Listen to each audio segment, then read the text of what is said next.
Happy Tuesday. It is officially week 1, folks. We've made it through the summer, and football starts this Thursday night. I'm your host, Jonathan Forsythe. Welcome to Post Sports Live. Joining me, as always, Dan Steinberg of the Sports Ball, columnist Mike Wise, and Neil Greenberg of Fancy Stats. You guys ready for football season? Oh, are you ready for some Post Sports Live? All right, good energy in the room today. Lots to talk about. It'll be primarily Redskins focused. Big surprise there. We're going to start with RG3 minutes. We're going to talk about some season bold predictions and some team prop bets. Get your guys' thoughts on that, and then we'll end up with the Houston game. And weekly, we'll make bold predictions for each game for the Redskins and go down the line there. And we'll wrap up with the Nationals and a team who's hot right now on the West Coast, hitting a bunch of home runs. I like the juxtaposition between a feature on an Orioles player on the sports front today, and then the Nats hitting all these home runs, acting like they're the Orioles out on the West Coast. It's like this interesting symmetry. Well, they don't usually hit the homers. They don't rely on the long ball like the Orioles do. If only they could ever aspire to such greatness as the Orioles have been relying on their pitching, believe it or not. Well, that's true, but we'll see how long that lasts. Anyway, we're going to talk about Ryan Zimmerman's return. So far, the tests are good on the hamstring, and figure out what if you guys were Matt Williams in mid-September in the midst of a pennant chase, what do you do with Ryan Zimmerman's return as the team continues to play hot? All right, first things first. Neil, I want to start with you on RG3 minutes. Let's ask this question. Barring an injury, okay, how many games at subpar performance, let's say RG3 looks like he did in the preseason, how many games does he have before new head coach Jay Gruden makes a move to bench him for Kirk Cousins? Probably say 7, which leads right up to the Monday night game against Dallas. I mean, he's going to play 2 division rivals in Philadelphia and the Giants. He's got to go through Seattle during that period of time. So there are going to be some subpar performances that are going to be justifiable, but I think overall you can't limp into that Monday night game against Dallas. And new head coach, RG3 expectations, that whole thing, I think that's probably the leash, 7 games. All right, 7 games. What do you think, Mike? 15.5. Kirk Cousins, with all due respect, is not a starting NFL quarterback at this time and juncture in his career. He may be for some other team at some other time. He will not see the field until Robert Griffin III gets hurt.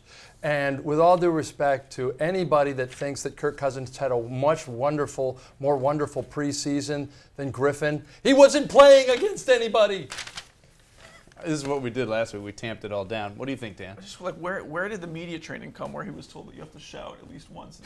That was in my handbook. I don't know. Shawnee, the PR team might handle that. Shawnee George. I totally agree with him. I think it's 16. I don't think you're setting your franchise up for chaos and erasing the last 3 years. Not that the last 3 years are that great, but they've invested everything in this kid, and everything that Jay Gruden has said has been about this kid.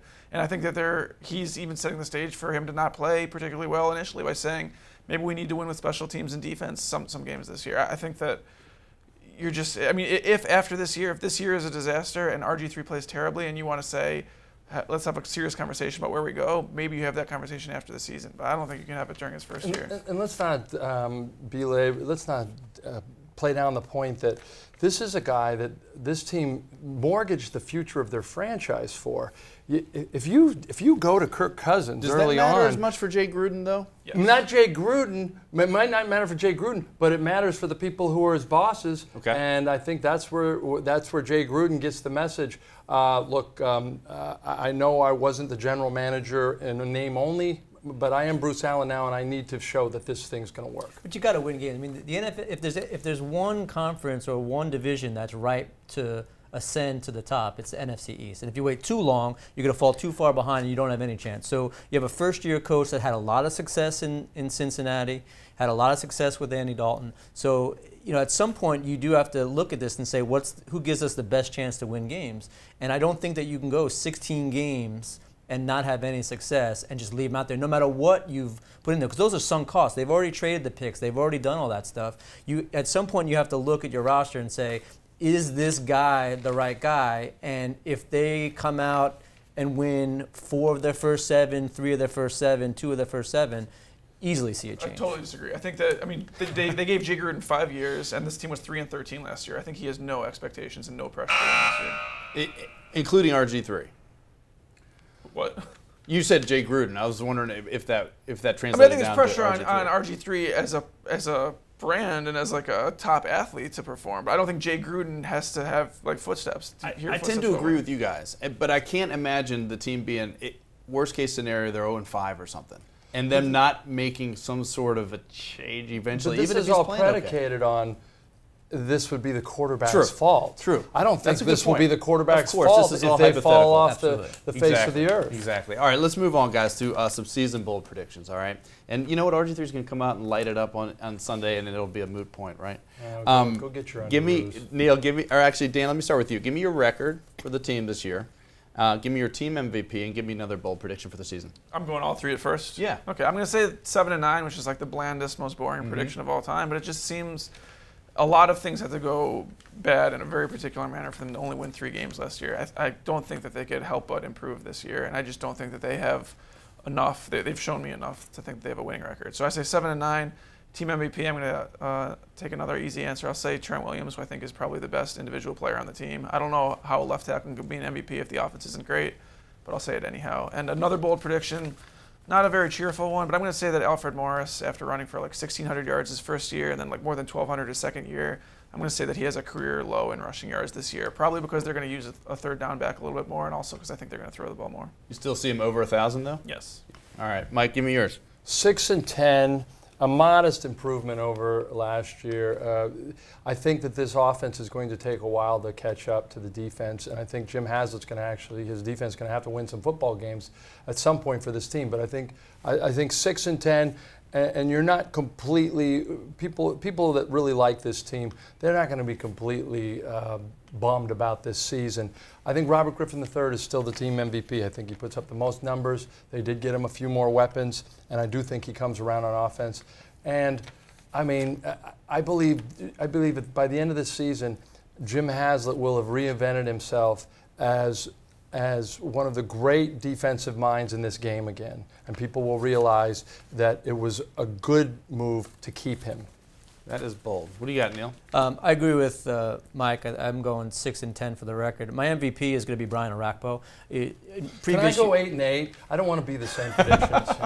I'm sorry. Nope, you're on the record already. So 6-9-1. There you go. Yeah. So I think Brian Arakpo is going to be the MVP. I mean, he was used much more in pass coverage in the past, and I think that's going to change under Jay Gruden. I think you'll see him rushing the passer. I actually struggle between Arakpo and Kerrigan, but I think Arakpo is the better player. So it wouldn't surprise me to see him above double digits in sacks, and I think he'll probably go beyond that. My bold prediction, I think Kirk Cousins starts at least 3 games this season. I think that RG3 is too prone to injury, and I think that he's probably closer to his 2013 performance, even with the injury, than he was his rookie season. I think that rookie season is probably the best we're ever going to see of RG3. So I say Kirk Cousins starts at least 3 games this season. I like it. For the record, I wouldn't be surprised if Cousins starts at least 3 games either. I just think it would be because of injury. Because of injury, I'm down for the injury. Sure. It's a good bold prediction. I'll go 8-8. I'll take the more optimistic look. I'll take Jordan Reed for your team MVP, and I'll also go that same route to say Jordan Reed Pro Bowl year. That'll be my bold prediction for the season. But we'll see. The offense has to click for them to go 8-8, and the NFC East, like Neil said, is pretty much there for the taking, unless you believe in the Eagles. You know, and one thing that we do, just like every other analyst or most analysts, I think, is we predict basically something similar to what happened the year before. So last year we were all like, 10-6, 11-5. Right. We were all off by 8 games. And the Eagles could be at the bottom. You never know. We never know. Could become a star in New York. I predicted 6 games to win last season, and I think I was in the minority. You were close. Really? You were close. You had 6 You were games. close. All right, let's get to a series of tiebreakers here, guys. And I'll go down the line. And Neil, I'll start with you on each one of these. Let's go more sacks between Arakpo and Kerrigan. Arakpo, I think that he's the better player. And I think actually team defense might think Kerrigan's the better player, and they may double team him a little bit more often, which will open up Arakpo, at least in the beginning. So I'll say Arakpo. Arakpo over Kerrigan? Kerrigan, because he's closer to a contract year than Arakpo. Arakpo's in franchise. They're both. Yeah, they're both. I meant the other way around. Arakpo, because he's closer to a contract year than He does Kerrigan. have something to prove. He does have this is for he's playing for the future. Right. Even though he's franchise tag, he's playing for the future. Ryan Kerrigan's still locked up for, I think, 2 more seasons. 2 on Arakpo. What do you got, Dan? I'll say Kerrigan because of the injury concern with Arakpo. He was healthy last year, but he has had injury concerns in the past, and Kerrigan seems like the more durable guy to me. Any shot that Jason Hatcher has more than both of them? No. I don't think No, but he's a good run stopper. 11 last year. Okay. More receiving yards. Deshaun Jackson or Pierre Garçon, they both had over 1,300 last year, Neil. I think Deshaun Jackson, I mean, he's going to be the deep threat. And in a Jay Gruden-style offense, that's placed a premium. You know, R.G. Griffin only threw the deep ball maybe 30% of the time. So I think that he's going to look for Deshaun Jackson downfield. So I'll say Jackson. I saw Deshaun Jackson on Arsenio Hall recently, and by the way, it was really a good episode. And a rerun. And Arsenio Hall still. oh, was it a rerun? I think Arsenio It's been Hall's show got canceled for canceled like since then, months. I was going to say. It's all right, It was on, maybe it was on DVR, and I guess what I'm getting at is I wasn't very impressed by him. And Garçon Was he running routes or what? No, he wasn't running routes, He did but that he. bit, like a wacky bit where they were throwing like fish at him. He had to catch that. Yeah, it was ridiculous. And so Garçon would never stand for something like that. Garçon would never go on roo Arsenio. He's just not that kind of guy. He's got a chip on his shoulder, and he wants to be considered the #1 receiver still, even though he, in theory and what they paid Deshaun, he's not. So what is your answer? Garçon. Okay, Garçon. Did it take you that hard? I mean, I just wanted you to articulate that. This Sorry. is deductive logic, Forsythe. You got Jackson, Garçon, break the tie, dude. I like Jackson too, and for the same reason that Neil said. I think that the ball that we saw RG3 throw well during the preseason was the deep ball. We saw him hit one to Deshaun Jackson out of bounds, the one to Andre Roberts that was inbounds. I think Garçon, so many of those like crossing routes that he thrived on last year, I just don't know that it's going to be quite the same a part of this offense as it was last year. So I'll say Jackson. That really was the bright spot, too, in the preseason. I mean, the way that RG3 was able to hook the up deep with ball. receivers. Separate fantasy question. Who do you take first, Garçon or Jackson? Jackson. Jackson over Garçon? Yeah, even though it's the other way around in drafts. But I would That's take right, Jackson. yeah. I Okay. don't think it's a separate question. Same question. Well, similar. All right. Over under 600 rushing yards for Robert Griffin III. Last year he had just under 500 in 13 games. Obviously his rookie season he had over 800. What do you think, Neil? Way under. Way under I 600. think that he'd have to average 4 to 5 runs a game in order to get to that mark, at least. I think he'll probably be closer to 3 runs per game. I'm looking at maybe 300 to 400 yards rushing at the high end. Okay. Under because he's psychologically doomed himself into sliding and getting out of bounds and preserving his body. Everybody, those hits in the preseason, I think, did a number on his head. I totally agree with Wise. I think under. I mean, I guess I agree with both of them, but I think under. And I think the way he talked about it after that, in the days after that Cleveland game showed that, you know, maybe all of us yammering about this issue for so long has somehow penetrated his soul, and he does not want to have to answer Wait, he questions. doesn't listen, does he? I think he does. Yes, I think he does. I don't think he wants to answer questions about why he ran into those defenders anymore. And I think also there's a part of him that's sort of, he wants to show that last year was on Shanahan, not on him, in a weird way. All right, so under. Do you think to capitalize on that? Do you think he's under last year's total in 13 games, just under 500, even under that? Yeah. Yeah, Yeah. right around there. I think Okay. he's going to run when he I don't think they're has going to. to call design runs Okay. even as much Yeah. as they did. I'm more bullish on his run. I think he's going to run for more than I think 500 he's just going yards to than he run, does. but it's going to, I mean, he's not going to do very well when he does Okay. it. I think the gotta threat get out of bounds the and threat slide. of the run, I always said, is the key to this offense. Absolutely. Absolutely. So He doesn't opened have to everything run, up but he this could scare rookie people season. that he's going to run. All right, over under 22 total touchdowns for RG3, both rushing and passing. Rookie year he had 7 rushing touchdowns. Last year, none. 20 passing touchdowns his rookie year. Last year he had 16. Yeah. What do you got, Neil? That's a tough one. I'd probably take the slight under, but I'm talking like maybe 20 to 21. I don't think this passing offense is going to be as prolific as maybe other people are. I think it really does. I mean, he's a one-read quarterback. He doesn't get past that first read, and that's when he starts to scramble. And until he learns to make those progressions, he's just not going to throw. The passing game is just not going to be that good. So I'll say 21 under. Mike? Over. Over 22 total. Yeah. All right. Yeah, I would like Any 20, reason for that, or 28. just- Are we talking 30 or 28? 28. Wow, that's significantly you know, better. and you guys might think he's just throwing that out there and done his research. They're gonna come from behind. Why would we ever think that? No, they're gonna come from behind in a few of these games, and he's gonna have to put up some yards and some scores late that might not matter as much, but nonetheless they're gonna count in the stat the ledger. stats. And so there'll be some stat patterns there. Also, why are we putting all these numbers up? Can't we get into the psychological impact No, of RG3? next question. Go ahead, Dan. Last Just point waiting on for it. that buzzer. Under 22. I definitely think over. I mean, I think mid-20s seems Okay. about right. I just think with Jordan Reed, with Garçon, with Jackson, with Roberts, I think there's so many guys that can catch the ball. I don't know how prolific they're going to be, but I think they're going to score enough touchdowns to get them over. More so than last year. you have And to if you imagine. don't score 24, 25 touchdowns, it's an indictment on management for the talent they got you. what does that say about the people they got you? There's a ton of talent on the team. Could be. We'll have that discussion another day. Finally, guys, let's wrap up Redskins with Week 1 opponent. Lots of quarterback questions down at Houston, maybe. Give me a bold prediction for the Houston game Sunday at 1 o'clock. Neil, start with you. J.J. Watt and Clowney are two tremendous defensive ends that RG3 is going to have to contend with. We all know they're going to get some sacks, maybe as high as 3 or 4, but I think one of them is going to knock RG3 out of the game. Ooh. Damn, that's bold. All right, what do you got, Mike? That's just like predicting a car accident. Why would you do that? That's awful. It looked like it actually pained you. Yeah, that was awful. It was like you were excited about it. I'm not excited You're about it about at to write all, a blog post about chances RG3 gets disemboweled. Chances RG3 gets disemboweled this week by Neil Greenberg. I would never do this. What is that? Unless people want to read them, in which case I'll do them. But I mean, you are a sick, warped person. Coming from you, that's something. I think I kind of agree with him. No.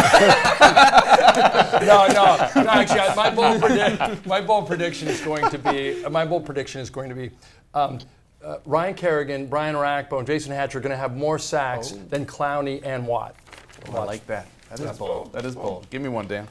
Remember a couple years ago, first touchdown pass of RG3's career was the long one to Garcon in New Orleans. I think the first touchdown the Redskins will score this year is going to be a deep ball to Deshaun Jackson in the first half. Ooh, first 80-yarder. I don't know about 80 yards, but from distance, Deshaun Jackson. I mean, that would be nuts to me. And look, and then Twitter would blow up. As down as I am on some of the things that organization and management does, and I'm obviously against the name, I root for a lot of the guys on the team that I know, and to see them duplicate what happened on Monday night against them when Vic threw that bomb to Deshaun Jackson, this town would go nuts. I would love to see it. I got Redskins win on a last-second field goal. Yeah, you predict that every week. It's the same prediction. so well. Wasn't that like your Maryland prediction last week? They won by 45. You love the last-second field goal. The last-second field goal. RG3 leads them on a 2-minute drill, and they win the game. How about that? All right. What is the point spread? 3. Redskins are getting 3. This is all about your gambling addiction. No, none of us in this room have that. All right. Let's move on to Nationals, guys. Team's hot, won 3-4 on the West Coast. They're hitting a ton of home runs, as we mentioned earlier. But let's look ahead for a couple weeks and project, because that's what we do on this show. If you're Matt Williams, Dan, how do you handle the return of Ryan Zimmerman potentially in mid-September, the heat of a pennant chase, with a team that's playing very well? You know, I totally predicted what he was going to do last time incorrectly. So I don't know that I'm great at predicting what Matt Williams will do with Ryan Zimmerman. To me, the easiest thing at this point, considering he's going to be getting back just a couple weeks before the playoffs start, is to say we are on such an incredible roll right now, and Ryan Zimmerman has handled us all so classily. We're going to ask him to continue to be the class guy that he is and to kind of be a spot guy and a pinch hitter right now, because this team is absolutely rolling, and I don't know who you take out. Obviously, we were talking before when he came back the first time about taking out Span. Obviously, that can't be on the table right now. And so I don't know who you would say. I think that you got to roll with what's working right now and let Zimmerman come off the bench and pinch hit. The three players, the three options potentially are Harper in left, you got Rendon at third, and then, of course, you got Cabrera at second. Those are the three sort of most notable ones, unless you're talking about spelling LaRoche at first or something like that. Mike, what do you do if you're Williams? I mean, it is a tough one. It would be poetic justice would be if someone asked Denard Span what he should do, and Denard Span came out and said Bryce Harper should sit. Right. Let's put him down for a little bit. But that's not going to happen, and Bryce is actually hitting okay too. So I'm kind of in his corner, like, you know, being a nostalgic old guy. I want to see Ryan Zimmerman as a part of this pennant race, but this pennant might be over already. And why not save that? I would hate it if Ryan Zimmerman got hurt before the postseason. So I agree. Put him in a pinch spot. Maybe get him a rotate, give a guy a day off and get him in there. But, you know, look at it as you are thinking long term. Ryan Zimmerman is a bat that you need in your lineup when, what if you end up going to an AL park in October and you need a DH? That's your DH right there. And to that point, don't forget the AL has a home field advantage, so that would be 4 of the 7 games potentially. We're going way ahead of ourselves now. 7 of the World Series. All right, Neil, what do you do if you're Matt Williams? I agree with Dan. I think that you got to put him in a pinch hitting role. Rendon has played too well at third base. I mean, I think that he's an MVP caliber player myself. Cabrera has been okay at short, but you really don't have any place to move him to open up a spot. So, I mean, yeah, there's just too much good happening with the Nats right now to mess with anything that they're doing. So I would definitely say pinch hitter. And if you do get to be in the playoffs against an AL team, which happens to be the World Series, then yeah, that's your DH. But for right now, we should mention too that LaRoche has been struggling with a sore back issue a little bit. And yesterday he left the game early and said that it seems to be worse now than it was in Philadelphia. You know, theoretically, if that is something that lingers, Zimmerman could play first base. Put him at first? Yeah. But also, I mean, this team, to your point, Mike, you said it could be close to over in September. You know, if they keep winning, it could, you know, a week after that, if they clinch the division, and then they can rest some guys and get them out there and get them more at-bats, potentially rest Desmond a little bit, LaRoche. That could be the best-case scenario. That's even a danger, though. Then Ryan Zimmerman's tearing it up, and then all of a sudden you've got a controversy. It's a good problem Ryan Zimmerman's a proud guy, and I don't think he's going to want to be sat. But you're going to have to do it very diplomatically. You can't just think because Ryan Zimmerman's been a good guy, he's going to go for this. They do have a decent amount of flexibility, though. The way Bryce can play any outfield position, Zimmerman can play at this point first or third or left. Cabrera can do second and short, Rendon third and second. I mean, they have a decent amount of flexibility. That's right. They can move the pieces around. Days off. It'll be interesting to see. Hopefully the rehab continues, and it'll be a problem we talk about in a couple weeks. All right, for Neil Greenberg, Mike Wise, Dan Steinberg. Oh, you know what? I forgot to mention one last thing. The Washington Post has just wrapped up its first feature-length documentary, which actually screens for the first time this week down at Woodbridge High School. It was a film that was created after the series that ran last year on Deshaun Hand, who was the top football recruit at Woodbridge. He ended up signing with Alabama, had his first game over the weekend in that victory over West Virginia. I think he played some special teams in that game. Anyway, the film has been, the series has been turned into a documentary. The first screening this Wednesday at Woodbridge High School. Here's a trailer to check it out. This is Deshaun. Deshaun, nice to meet you. And Deshaun is one of the most sought-after high school football players in the country. And Deshaun Hand is the nation's #1 overall prospect for the class of 2014. The amount of attention on a 17-year-old who is a major college prospect has got to be daunting. Camera following you around? Daunting might not be the word that he uses. He might use annoying. The coaches themselves are out of control. Any honest coach would admit that the recruiting process is out of control. Colleges spend millions of dollars on recruiting. I mean, having good players is the most important thing. You can't have success if you don't have good players. LeVar, if any college recruiter is standing in the stands right now, they're nixing you from their list. Come here, listen. They don't have head football coach school, do they? No. It's all on-the-job training. This game is a war. It's a battle. And at the end of the tunnel, man, there's winners and there's losers. If you didn't love the game, it wouldn't feel this way. If you didn't fight for it, it wouldn't feel this way.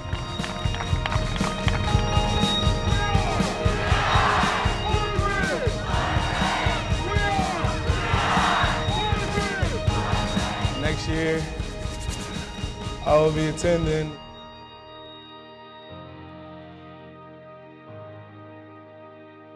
The Post's longer-term plans for that are to enter to some film festivals to see how it goes. Excited to get it out in its first review this week. Us four like it's Sundance? No. Like me and you, we take this show on the road. We're at a table with Redford. We'd have a live audience with all the film we've critics. got an idea of a sports panel show in Utah. You're gonna like it. We can do that. You know what? You made this about you, Wise. I've never seen you do that before. Shocker. All right. Well, with that, we'll wrap things up. Thanks again to Neil. Thanks to Mike. Thanks to Dan. We'll see you next Tuesday, same place, right here on Post Sports Live.